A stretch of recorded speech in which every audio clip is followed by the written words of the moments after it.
Going on? Hope everybody's doing well this evening. Coach Donnie here. Got some cadence work today. Going to do some negative splits on the Volcano course. Try to answer some questions along the way as well, and probably do that here in the warm-up segment before I start getting into the effort. So again, hope everybody is enjoying the evening or morning in some parts of the world, and we'll get right into it here in a minute.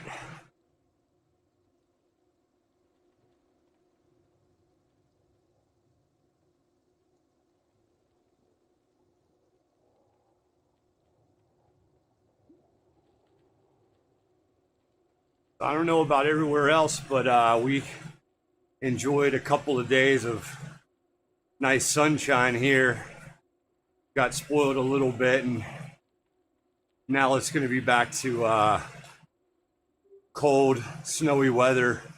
Thanks, Henry. Appreciate it, buddy. Cheers.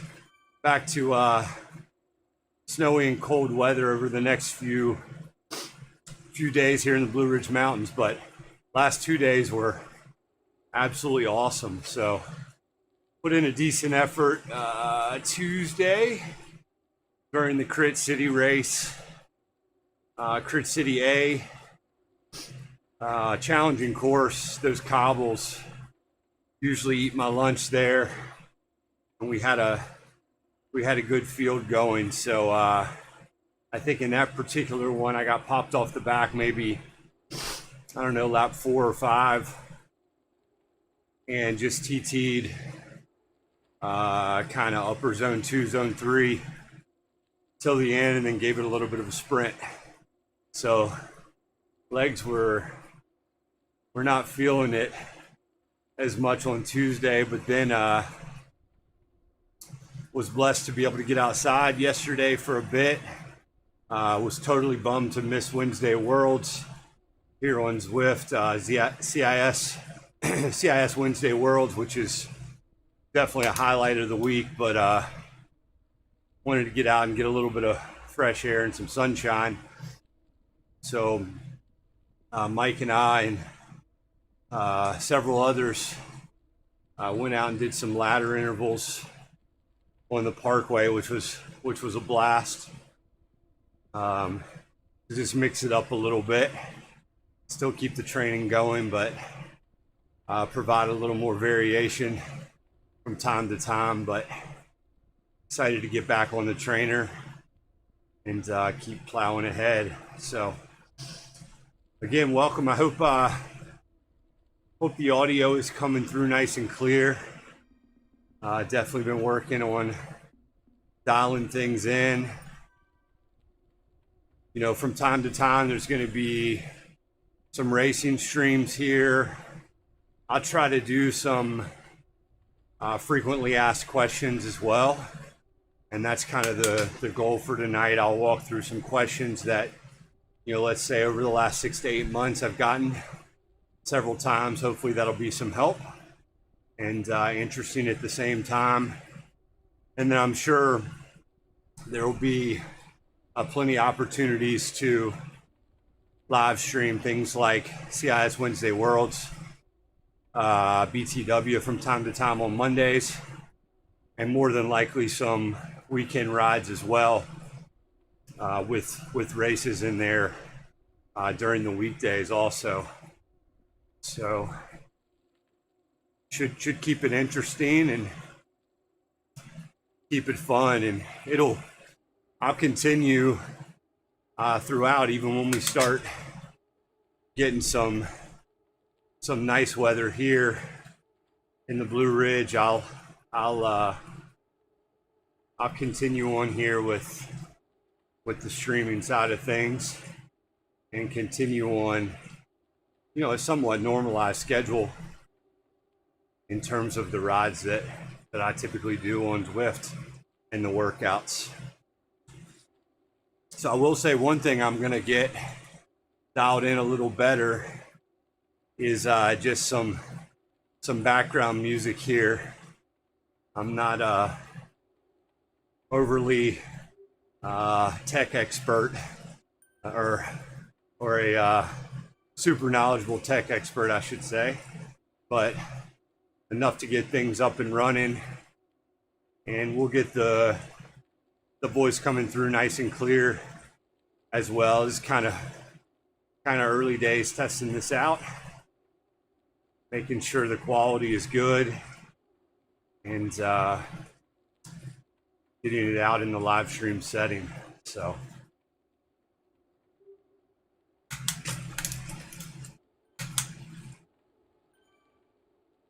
definitely one of my favorite courses here to do to do the Volcano circuit and count these laps out and be able to roll negative splits each of these laps. So keeps it interesting, keeps it fresh.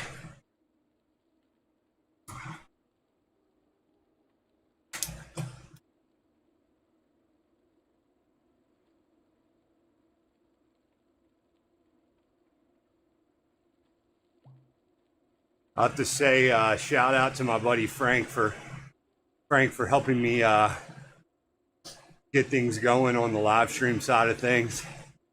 He's given me a bunch of tech help along the way, which has been awesome. So I didn't have to recreate the wheel there. So kudos, Frank. I appreciate that.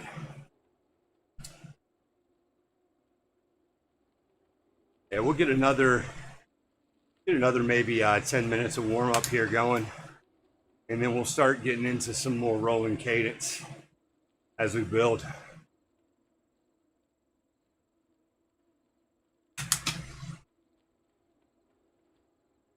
Let's see, what do we got? About 4,500, just under 4,500 out on the out doing laps right now. It's good to see.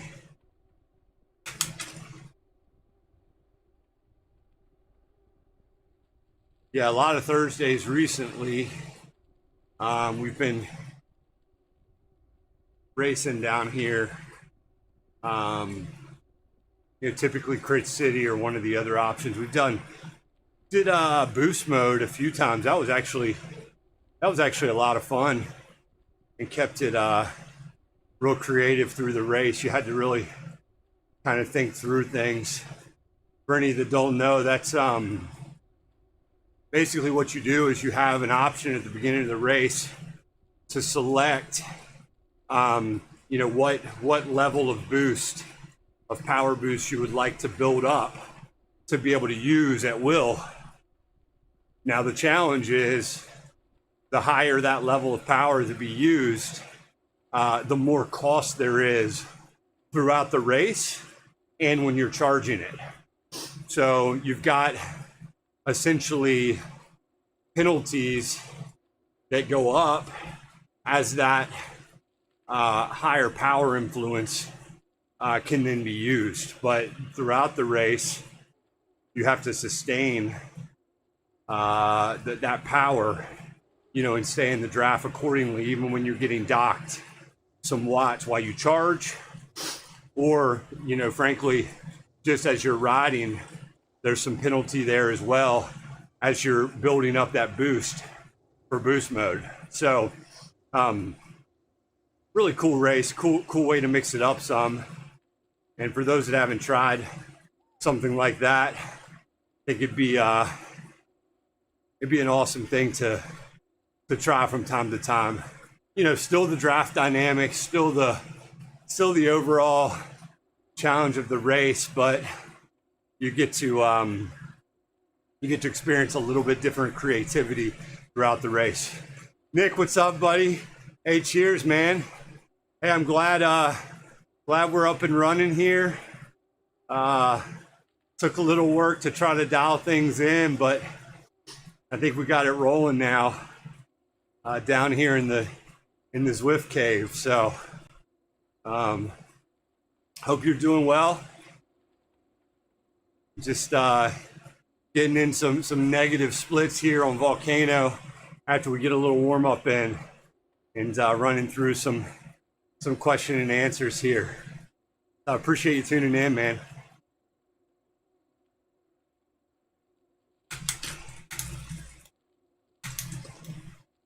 Yeah, you guys can hear some of the shifting over here probably on the bike. This I was going to get to this with one of the questions, but this is one of my favorite machines here, the De Bernardi.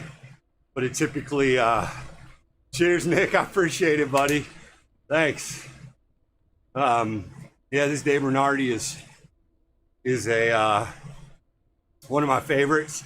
It's been on the trainer really since the very early days of Zwift, when I started riding in the virtual space here, and